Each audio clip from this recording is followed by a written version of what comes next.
Hello दोस्तों, स्वागत है आप सभी का एक बार फिर आपके अपने यूट्यूब चैनल नॉलेजफुल जंक्शन में। तो कैसे हैं आप सभी? उम्मीद करते हैं बढ़िया होंगे और अपनी पढ़ाई लाजवाब तरीके से कर रहे होंगे। ठीक है, तो उसी पढ़ाई को और बेहतर बनाने के लिए आज से हम लोग शुरू करने वाले हैं डेली करंट अफेयर्स। ठीक है, तो आज है 10 सितंबर हमारा, और 10 सितंबर का हम आप सभी के बीच पेश करने वाले हैं करंट अफेयर्स, जो मैं आपको ये डेली देने वाला हूँ। और महीने के अंत में आपको मंथली करंट अफेयर्स में देने वाला हूँ। ठीक है, तो चलिए, और एक बात और बता दूँ आपको कि अगर आपको इसका पीडीएफ चाहिए तो आप इसका पीडीएफ हमारे टेलीग्राम चैनल से ले सकते हैं, बिल्कुल फ्री में। ठीक है, तो आपको टेलीग्राम चैनल ज्वाइन कर लीजिएगा आप लोग। डिस्क्रिप्शन में लिंक दे देंगे हम, वहाँ से आप ज्वाइन करके अपना पीडीएफ प्राप्त कर सकते हैं। ठीक है, चलिए शुरू करेंगे, और शुरू करने से पहले आप लोगों से रिक्वेस्ट करेंगे कि आप लोग वीडियो को लाइक कर दीजिएगा और चैनल को सब्सक्राइब कर लेंगे जो लोग नए हैं, क्योंकि इसके पीछे की मेरी बहुत मेहनत रहती है और तब आप सभी के बीच में वीडियो आती है। तो इसलिए आप लोग कृपया लाइक जरूर कर दिया करें और चैनल को सब्सक्राइब भी कर दें। चलिए शुरू करते हैं, तो देखते हैं। तो बात कर लेते हैं पहले क्वेश्चन की। पहला क्वेश्चन है, भारत के 15वें राष्ट्रपति कौन बने हैं? ठीक है, तो भारत के 15वें राष्ट्रपति आपके कौन बने हैं? बने हैं सीपी राधा कृष्णन जी। ठीक है, ये 15वें बने हैं, आपसे पूछेगा तो आपका आंसर हो जाएगा 15वां। और ये चुनाव जो था आपका 17वां चुनाव था। ठीक है, चुनाव 17वां था लेकिन बने 15वें थे, क्योंकि दो लोग लगातार 2 बार बन गए थे। ठीक है, तो इसलिए चुनाव 17वां था। और आपका क्या कहते हैं इनको, उपराष्ट्रपति ये 15वें नंबर के हैं। चलिए, तो इनके बारे में और जानेंगे यहीं पर।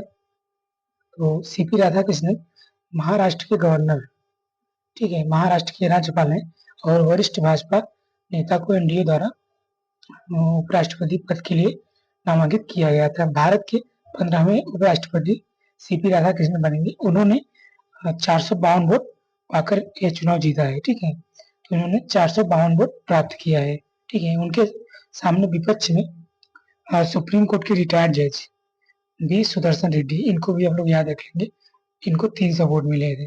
ठीक है, तो इन्होंने जीपी राधाकृष्णन जी ने 152 वोटों से जीत हासिल किया है इसमें।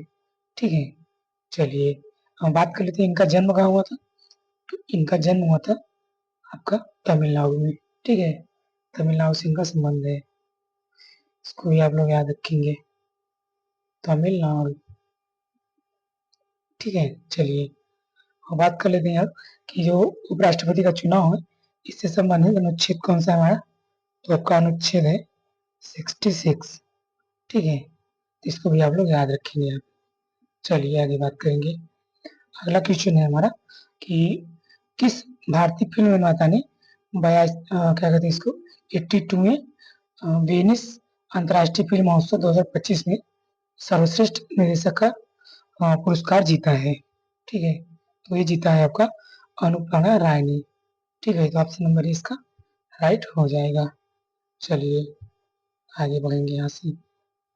चलिए अगला क्वेश्चन हमारा कि सितंबर 2025 में किस दिन ने किस देश ने उन्नत उन्नत जासूसी उपग्रह ओपेक 19 लॉन्च किया है? ठीक है, तो किस देश ने लॉन्च किया है, आइए इसके बारे में आपको बताते हैं। तो इसराइल ने अपने आल माची एयरबेस से ओपेक आपके 19 यानी कि होराइजन 19 नामक एक अत्याधुनिक सैन्य उपग्रह का सफल प्रक्षेपण किया है। ठीक है, चलिए, तो ओपेक 19 सिंथेटिक एपर्चर रडार तकनीक से युक्त है। ठीक है, इसमें यह दिन रात और किसी भी मौसम में कार्य करने में सक्षम है। इजराइल साबित रॉकेट प्रणाली के माध्यम से अपने उपग्रह का प्रक्षेपण करता है। ठीक है, तो यहाँ से आप लोग सारे फैक्ट याद करके चलेंगे। इसका राइट आंसर क्या आ जाएगा, ऑप्शन नंबर सी इसका राइट हो जाएगा यहाँ पे। चलिए आगे बात करेंगे कि अंतर्राष्ट्रीय साक्षरता दिवस 2025 कब मनाया गया था। तो ये मनाया गया था आपका 8 सितंबर को। ठीक है, आइए इसके बारे में थोड़ा डीपली जानकारी दे देते हैं आपको। तो अंतर्राष्ट्रीय साक्षरता दिवस प्रतिवर्ष 8 सितंबर को मनाया जाता है। इस दिवस को मनाने का उद्देश्य शिक्षा के अधिकार और साक्षरता के महत्व के बारे में जागरूकता को बढ़ाना है। ठीक है, चलिए थोड़ा और बात कर लेते हैं। तो 2025 की थीम क्या थी, अगर आपसे पूछे तो 2025 की थीम थी डिजिटल युग में साक्षरता को बढ़ावा देना। ठीक है, ये आपका 2025 की इसकी थीम थी। तो 8 सितंबर की तिथि को वर्ष 1966 में यूनेस्को ने अंतर्राष्ट्रीय साक्षरता दिवस के रूप में घोषित किया था। ठीक है, तो ये भी फैक्ट हम लोग याद रखेंगे। ठीक है, चलिए आगे बात करेंगे यहाँ पे।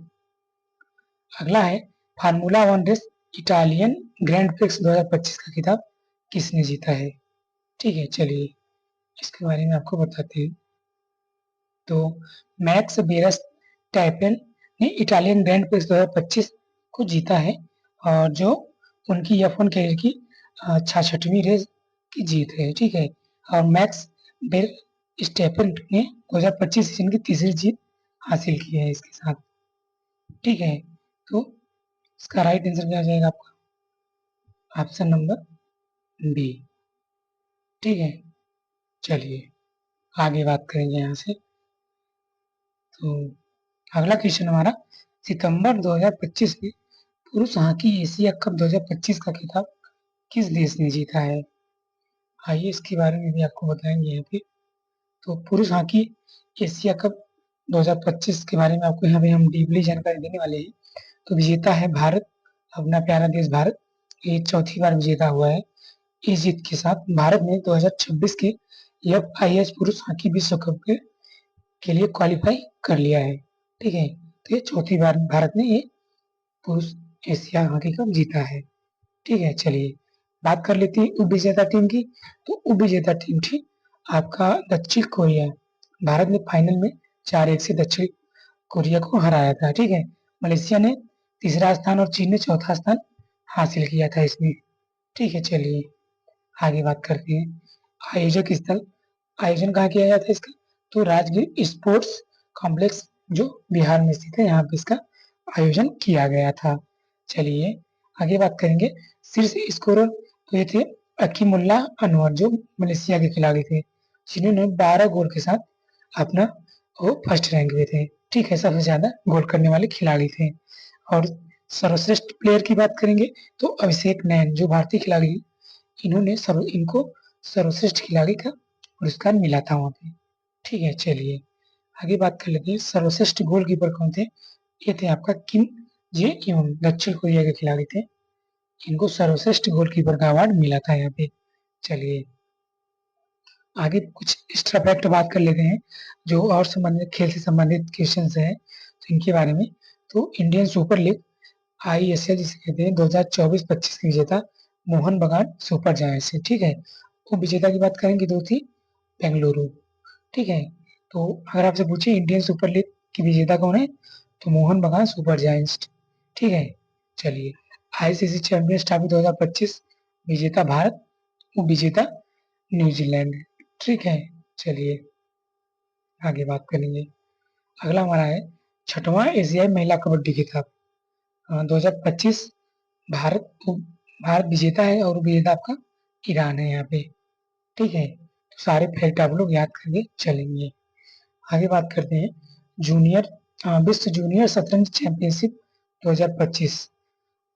इसका विजेता है प्रणव वेंकटेश, और उप विजेता की बात करेंगे तो है मैटिक लेवरेंसिक। ठीक है, और स्लोवेनिया। ठीक है, चलिए आगे बात कर लेते हैं। चिली ओपन 2025 युगल खिताब किसने जीता है, यह है ऋत्विक चौधरी और बोलीपल्ली। ठीक है, ये भारत के, और निकोलस डेरिये कोलंबिया। ठीक है, ये कोलंबिया के, ये भारत के हैं। ये दोनों ने आपका चिली ओपन खिताब 2025 को जीता है। ठीक है, चलिए आगे बात करेंगे। अगला हमारा है बेंगलुरु ओपन 2025 का टेनिस टूर्नामेंट पुरुष का युगल का खिताब अनिरुद्ध चंद्रशेखर ने जीता है। ठीक है, चलिए अनिरुद्ध चंद्रशेखर और रेगो ने जीता है। ठीक है, चलिए बात कर लेते हैं रणजी ट्रॉफी 2025 का खिताब ये विदर्भ ने जीता है। ठीक है, चलिए आगे देख लेते हैं कि तीसरी साबा साउथ एशियन बास्केटबॉल एसोसिएशन महिला चैंपियंस 2025 का खिताब किसने जीता है? तो ये जीता है हमारा भारत ने। ठीक है, चलिए बात करते हैं विजय हजारे ट्रॉफी 2025-24 का खिताब किसने जीता है? तो ये जीता है कर्नाटक ने। ठीक है, चलिए आगे बात कर लेते हैं टाटा स्टील्स मास्टर्स 2025 का शतरंज खिताब किसने जीता है? ये जीता है आर प्रज्ञा नंद जी ने। ठीक है, चलिए आगे बात करेंगे। अगला हमारा है 33वीं संतोष ट्रॉफी का खिताब किसने जीता है? ये जीता है पश्चिम बंगाल ने। ठीक है, तो कमेंट में आप लोग बताएंगे संतोष ट्रॉफी किससे संबंधित है। ठीक है, चलिए आगे बढ़ेंगे यहाँ से। अगला क्वेश्चन है सितंबर 2025 में भारतीय सेना ने किस ऑपरेशन के तहत उत्तरी भारत के बाढ़ प्रभावित क्षेत्रों में 6000 से अधिक लोगों को बचाया है? तो आपसे पूछा है किस ऑपरेशन के तहत। ठीक है, राइट आंसर हो जाएगा ऑपरेशन राहत। ठीक है, ऑप्शन नंबर 20 का राइट हो जाएगा यहाँ पे। ठीक है, चलिए आगे बात करेंगे। तो भारतीय सेना ने सितंबर 2025 में अपने ऑपरेशन राहत के तहत उत्तरी भारत के बाढ़ प्रभावित क्षेत्र में 6000 से अधिक लोगों को बचाया है। यह अभियान जम्मू कश्मीर, पंजाब और हिमाचल प्रदेश जैसे इलाकों में भारी बारिश और बाढ़ से प्रभावित जनता को तत्काल राहत पहुंचाने के लिए चलाया गया था।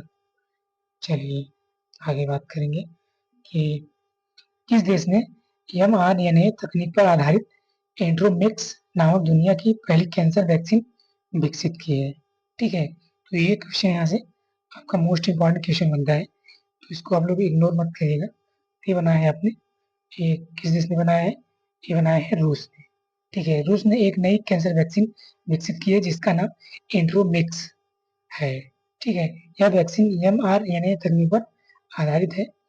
इसका निर्माण संस्थान जो है रूस का national medical research radiological center एवं angle heart institute of molecular biology है। ठीक है, इस संस्था ने ये वैक्सीन को लॉन्च किया है। ठीक है, चलिए बात कर लेते हैं प्रभावकारिता और सुरक्षा। तो शुरुआती क्लिनिकल परीक्षणों में यह वैक्सीन ने 100% प्रभावकारिता और सुरक्षा दिखाई है। चलिए आगे बात करेंगे। भारत की राष्ट्रीय साक्षरता दर वर्ष 2011 में 74% से बढ़कर 2023-24 में कितने परसेंट हो गई है?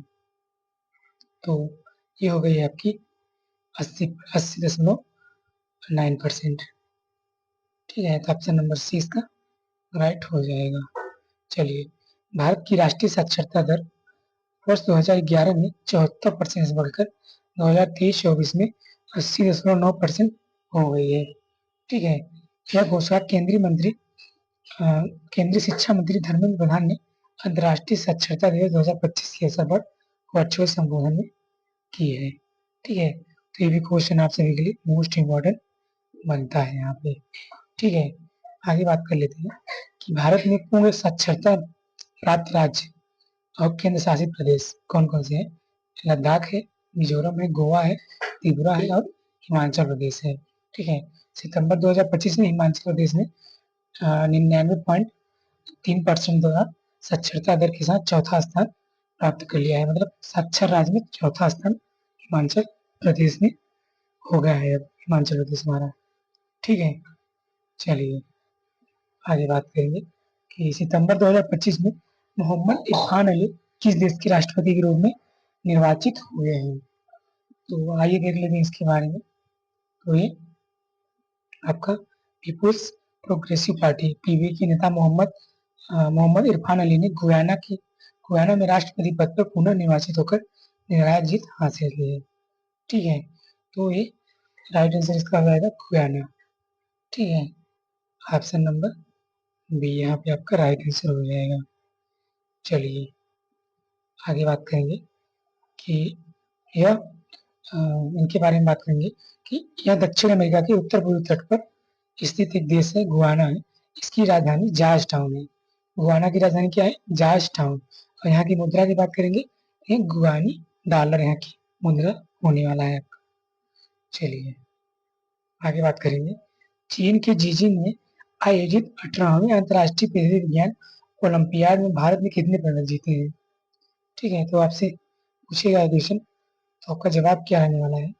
तो यहाँ पे आपको बता दूं, भारत ने 7 मेडल जीते हैं टोटल। ठीक है, ऑप्शन नंबर सी इसका राइट हो जाएगा। अगला क्वेश्चन है यहाँ पे कि प्रसिद्ध डेनिम जींस ब्रांड लेविस की ग्लोबल ब्रांड एम्बेसडर कौन बनी है? तो ये बनी है आपकी, इनको क्या कहते हैं, आलिया भट्ट जी। ठीक है, तो यहाँ पे आपका ऑप्शन नंबर सी यहाँ पे राइट हो जाएगा। ठीक है, तो आज के लिए हमारे क्वेश्चन समाप्त होते हैं। मिलेंगे आपसे फिर अगली वीडियो में। और तब तक आप लोग अपना ख्याल रखिए और अपनी पढ़ाई बढ़िया से करते रहिए। तो टेलीग्राम चैनल से जुड़ना ना भूलें, क्योंकि वहाँ पे मैं आपका पीडीएफ डाल दूंगा। और वीडियो अच्छी लगी हो तो वीडियो को लाइक कर दीजिएगा और चैनल को सब्सक्राइब करके बेल आइकन को भी प्रेस कर लीजिएगा। ठीक है, चलिए, जय हिंद, जय भारत।